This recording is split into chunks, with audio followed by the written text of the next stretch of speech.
ओम शांति। अव्यक्त मुरली रिवाइज 8/4/82। सार, लौकिक अलौकिक संबंध का त्याग। आज बाप दादा अपने महादानी वरदानी विशेष आत्माओं को देख रहे हैं। महादानी वरदानी बनने का आधार है महात्यागी। महात्यागी बनने के बगैर महादानी वरदानी नहीं बन सकते। महादानी अर्थात मिले हुए खजाने बिना स्वार्थ के सर्व आत्माओं प्रति देने वाले निस्वार्थी। स्व के स्वार्थ से परे आत्मा ही महादानी बन सकती है। वरदानी सदा स्वयं में गुणों, शक्तियों और ज्ञान के खजाने से संपन्न आत्मा सदा सर्व आत्माओं प्रति श्रेष्ठ और शुभ भावना तथा सर्व का कल्याण हो ऐसी श्रेष्ठ कामना रखने वाली सदा रूहानी रहमदिल फ्राग दिल ऐसी आत्मा वरदानी बन सकती है। इसके लिए महात्यागी बनना आवश्यक है। त्याग की परिभाषा भी सुनाई है कि पहला त्याग है अपने देह की स्मृति का त्याग, दूसरा देह के संबंध का त्याग। देह के संबंध में पहली बात कर्मेंद्रियों के संबंध की सुनाई, क्योंकि 24 घंटे का संबंध इन कर्मेंद्रियों के साथ है। इंद्रिय जीत बनना, अधिकारी आत्मा बनना, यह है दूसरा कदम। इसका स्पष्टीकरण भी सुना। अब तीसरी बात यह है देह के साथ व्यक्तियों के संबंध की। इसमें लौकिक तथा अलौकिक संबंध आ जाता है। इन दोनों संबंध में महात्यागी अर्थात नष्टोमोहा। नष्टोमोहा की निशानी दोनों संबंधों में न किसी में घृणा होगी न किसी में लगाव व झुकाव होगा। अगर किसी से घृणा है तो उस आत्मा के अवगुण व आपके दिल पसंद न करने वाले कर्म बार बार आपकी बुद्धि को विचलित करेंगे। न चाहते भी संकल्प में, बोल में, स्वप्न में भी उसी का उल्टा चिंतन स्वतः ही चलेगा। याद बाप को करेंगे और सामने आएगी वह आत्मा। जैसे दिल के झुकाव में लगाव वाली आत्मा न चाहते भी अपने तरफ आकर्षित कर ही लेती है। वह गुण और स्नेह के रूप में बुद्धि को आकर्षित करती है।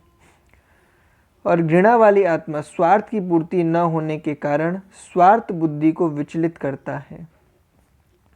जब तक स्वार्थ पूरा नहीं होता तब तक उस आत्मा के साथ विरोधी संकल्प व कर्म का हिसाब समाप्त नहीं होता। घृणा का बीज है स्वार्थ का रॉयल स्वरूप चाहिए। इसको यह करना चाहिए, यह नहीं करना चाहिए, यह होना चाहिए। तो चाहिए कि चाह उस आत्मा से व्यर्थ संबंध जोड़ देती है।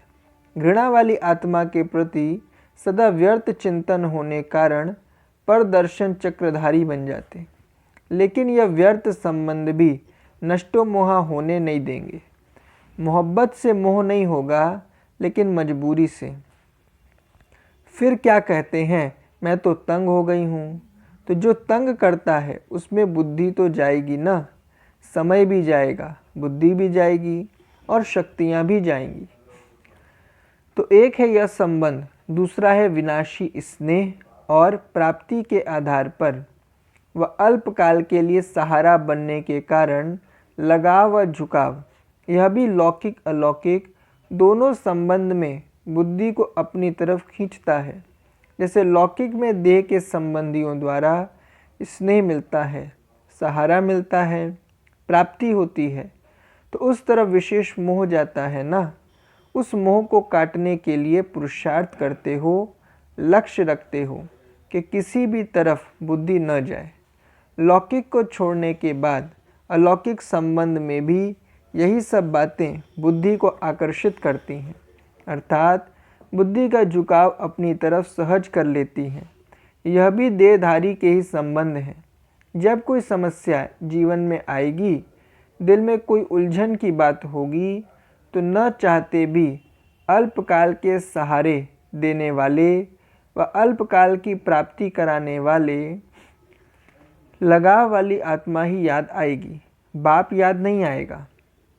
फिर से ऐसे लगाव लगाने वाली आत्माएं अपने आप को बचाने के लिए व अपने आप को राइट सिद्ध करने के लिए क्या सोचती और बोलती हैं कि बाप तो निराकार और आकार है ना, साकार में कुछ चाहिए जरूर, लेकिन यह भूल जाती हैं अगर एक बाप से सर्व प्राप्ति का संबंध, सर्व संबंधों का अनुभव और सदा सहारे दाते का अटल विश्वास है, निश्चय है, तो बाप दादा निराकार आकार होते भी स्नेह के बंधन में बंधे हुए हैं, साकार रूप की भासना देते हैं। अनुभव न होने का कारण नॉलेज द्वारा यह समझा है कि सर्व संबंध एक बाप से रखने हैं, लेकिन जीवन में सर्व संबंधों को नहीं लाया है, इसलिए साक्षात सर्व संबंध की अनुभूति नहीं कर पाते हैं। जब भक्ति मार्ग में भक्तमाला की शिरोमणि मीरा को भी साक्षात्कार नहीं लेकिन साक्षात अनुभव हुआ, तो क्या ज्ञान सागर के डायरेक्ट ज्ञान स्वरूप बच्चों को साकार रूप में सर्व प्राप्ति के आधार मूर्त सदा सहारे दाता बाप का अनुभव नहीं हो सकता? तो फिर सर्वशक्तिमान को छोड़ यथाशक्ति आत्माओं को सहारा क्यों बनाते हो? यह भी एक गुह्य कर्मों का हिसाब बुद्धि में रखो। कर्मों का हिसाब कितना गुह्य है इसको जानो। किसी भी आत्मा द्वारा अल्पकाल का सहारा लेते हो व प्राप्ति का आधार बनाते हो, उसी आत्मा के तरफ बुद्धि का झुकाव होने के कारण कर्मातीत बनने के बजाय कर्मों का बंधन बंध जाता है। एक ने दिया, दूसरे ने लिया, तो आत्मा का आत्मा से लेन देन हुआ, तो लेन देन का हिसाब बना व समाप्त हुआ। उस समय अनुभव ऐसे करेंगे जैसे कि हम आगे बढ़ रहे हैं, लेकिन वह आगे बढ़ना नहीं, लेकिन कर्म बंधन के हिसाब का खाता जमा किया। रिजल्ट क्या होगी? कर्म बंधनी आत्मा बाप से संबंध का अनुभव कर नहीं सकेगी। कर्म बंधन के बोझ वाली आत्मा याद की यात्रा में संपूर्ण स्थिति का अनुभव कर नहीं सकेगी। वह याद के सब्जेक्ट में सदा कमज़ोर होगी। नॉलेज सुनने और सुनाने में भल होशियार सेंसिबल होगी, लेकिन इसेंसफुल नहीं होगी। सर्विसेबल होगी, लेकिन विघ्न विनाशक नहीं होगी। सेवा की वृद्धि कर लेंगे, लेकिन विधि पूर्वक वृद्धि नहीं होगी। इसलिए ऐसी आत्माएं कर्म बंधन के बोझ कारण स्पीकर बन सकती हैं, लेकिन स्पीड में नहीं चल सकती, अर्थात उड़ती कला की स्पीड का अनुभव नहीं कर सकती। तो यह भी दोनों प्रकार के देह के संबंध हैं जो महात्यागी नहीं बनने देंगे। तो सिर्फ पहले इस देह के संबंध को चेक करो। किसी भी आत्मा से, चाहे घृणा के संबंध में, चाहे प्राप्ति व सहारे के संबंध से लगाव तो नहीं है, अर्थात बुद्धि का झुकाव तो नहीं है। बार बार बुद्धि का जाना व झुकाव सिद्ध करता है कि बोझ है। बोझ वाली चीज़ झुकती है, तो यह भी कर्मों का बोझ बनता है। इसलिए बुद्धि का झुकाव न चाहते भी वहाँ ही होता है। समझा? अभी तो एक देह के संबंध की बात सुनाई, तो अपने आप से पूछो कि देह के संबंध का त्याग किया व लौकिक से त्याग कर अलौकिक में जोड़ लिया। कर्मातीत बनने वाली आत्माएं इस कर्म के बंधन का भी त्याग करो। तो ब्राह्मणों के लिए संबंध का त्याग ही त्याग है। तो समझा त्याग की परिभाषा क्या है? अभी और आगे सुनाएंगे। यह त्याग का सप्ताह कोर्स चल रहा है। आज का पाठ पक्का हुआ। ब्राह्मणों की विशेषता है ही महात्यागी। त्याग के बिना भाग्य पा नहीं सकते। ऐसे तो नहीं समझते ब्रह्मा कुमार कुमारी हो गए तो त्याग हो गया। ब्रह्मा कुमार ब्रह्मा कुमारी के लिए त्याग की परिभाषा गुह्य हो जाती है। समझा? अच्छा, ऐसे सदा निस्वार्थी, सर्व कल्याणकारी, सर्व प्राप्तियों को सेवा में लगाए जमा करने वाले, सदा दाता के बच्चे देने वाले, लेने के अल्पकाल के प्राप्ति से निष्कामी, सदा सर्व प्रति शुभ भावना, कल्याण की कामना रखने वाले महादानी, वरदानी श्रेष्ठ आत्माओं को बाप दादा का याद प्यार और नमस्ते। बच्चों की तरफ से भी बाबा को नमस्ते। टीचर्स के साथ सेवादारी आत्माओं का सदा एक ही लक्ष्य रहता है कि बाप समान बनना है, क्योंकि बाप समान सीट पर सेट हो। जैसे बाप शिक्षक बन शिक्षा देने के निमित्त बनते हैं, वैसे सेवाधारी आत्माएं बाप समान कर्तव्य पर स्थित हों। तो जैसे बाप के गुण वैसे निमित्त बने हुए सेवाधारी के गुण। तो सदा पहले यह चेक करो कि जो भी बोलते हैं वह बाप समान है, जो भी संकल्प करते हैं यह बाप समान है। अगर नहीं तो चेक करके चेंज कर लो, कर्म में नहीं जाओ।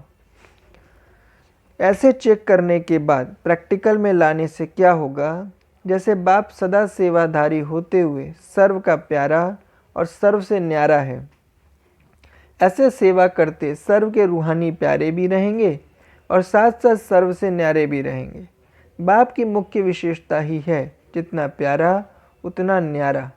ऐसे बाप समान सेवा में प्यारे और बुद्धि योग से सदा एक बाप के प्यारे, सर्व से न्यारे, इसको कहा जाता है बाप समान सेवाधारी।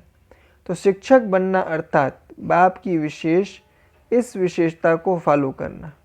सेवा में तो सभी बहुत अच्छी मेहनत करते हो, लेकिन कहाँ न्यारा बनना है और कहाँ प्यारा बनना है, इसके ऊपर विशेष अटेंशन। अगर प्यार से सेवा न करो तो भी ठीक नहीं, और प्यार में फंस कर सेवा करो तो भी ठीक नहीं। तो प्यार से सेवा करनी है, लेकिन न्यारी स्थिति में स्थित होकर करनी है, तब सेवा में सफलता होगी। अगर मेहनत के हिसाब से सफलता कम मिलती है तो जरूर प्यारे और न्यारे बनने के बैलेंस में कमी है। इसलिए सेवादारी अर्थात बाप का प्यारा और न्यारा यही सबसे अच्छी स्थिति है। इसी को ही कमल पुष्प समान जीवन कहा जाता है। इसलिए शक्तियों को कमल आसन भी देते हैं, कमल पुष्प पर विराजमान दिखाते हैं, क्योंकि कमल समान न्यारे और प्यारे हैं। तो सभी सेवाधारी कमल आसन पर विराजमान होना। आसन अर्थात स्थिति को ही आसन का रूप दिया है, बाकी कमल पर कोई बैठा हुआ तो नहीं है ना। तो सदा कमल आसन पर बैठो, कभी कमल कीचड़ में न चला जाए, इसका सदा ध्यान रहे। अच्छा, कुमारों के साथ कुमार जीवन में बाप का बनना कितने भाग्य की निशानी है। ऐसे अनुभव करते हो कि हम कितने बंधनों में जाने से बच गए।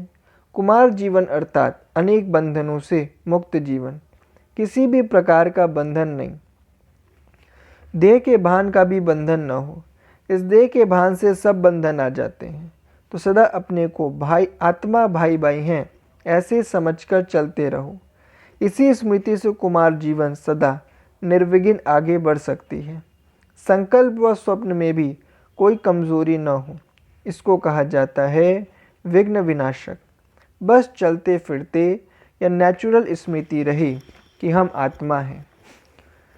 देखो तो भी आत्मा को, सुनो तो भी आत्मा होकर, यह पाठ कभी भी न भूले। कुमार सेवा में तो बहुत आगे चले जाते हैं, लेकिन सेवा करते अगर स्व की सेवा भूले तो फिर विघ्न आ जाता है। कुमार अर्थात हार्ड वर्कर तो हो ही, लेकिन निर्विघ्न बनना है। स्व की सेवा और विश्व की सेवा दोनों का बैलेंस हो। सेवा में इतने बिजी न हो जाओ जो स्व की सेवा में अलबेले हो जाओ, क्योंकि कुमार जितना अपने को आगे बढ़ाने चाहें बढ़ा सकते हैं। कुमारों में शारीरिक शक्ति भी है और साथ साथ दृढ़ संकल्प की भी शक्ति है, इसलिए जो चाहे कर सकते हैं। इन दोनों शक्तियों द्वारा आगे बढ़ सकते हैं, लेकिन बैलेंस की कला चढ़ती कला में ले जाएगी। स्व सेवा और विश्व की सेवा दोनों का बैलेंस हो तो निर्विघ्न वृद्धि होती रहेगी। कुमार सदा अपने को बाप के साथ समझते हो। बाप और मैं सदा साथ साथ हैं, ऐसे सदा के साथी बने हो। वैसे भी जीवन में सदा कोई ना कोई साथी बनाते हैं, तो आपके जीवन का साथी कौन? बाप। ऐसा सच्चा साथी कभी भी मिल नहीं सकता। कितना भी प्यारा साथी हो, लेकिन देहधारी साथी सदा का साथ नहीं निभा सकते, और यह रूहानी सच्चा साथी सदा साथ निभाने वाले हैं। तो कुमार अकेले हो या कंबाइंड हो, कंबाइंड, फिर और किसको साथी बनाने का संकल्प तो नहीं आता है। कभी कोई मुश्किलात आए, बीमारी आए, खाना बनाने की मुश्किल हो, तो साथी बनाने का संकल्प आएगा या नहीं।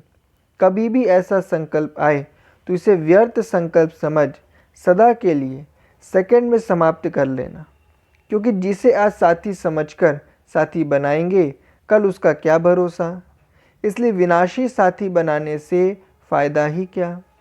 तो सदा कंबाइंड समझने से और संकल्प समाप्त हो जाएंगे, क्योंकि सर्वशक्तिवान साथी है। जैसे सूर्य के आगे अंधकार ठहर नहीं सकता, वैसे सर्वशक्तिमान के आगे माया ठहर नहीं सकती। तो सब माया जीत हो जाएंगे। अच्छा, ओम शांति। वरदान: अपने क्षमा स्वरूप द्वारा शिक्षा देने वाले मास्टर क्षमा के सागर भव।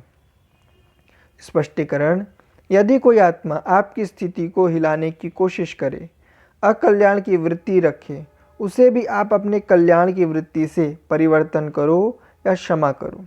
परिवर्तन नहीं कर सकते हो तो मास्टर क्षमा के सागर बन क्षमा करो। आपकी क्षमा उस आत्मा के लिए शिक्षा हो जाएगी। आजकल शिक्षा देने से कोई समझता कोई नहीं, लेकिन क्षमा करना अर्थात शुभ भावना की दुआएं देना, सहयोग देना। स्लोगन: स्वयं को और सर्व को प्रिय वही लगते हैं जो सदा खुशहाल रहते हैं। अच्छा, ओम शांति।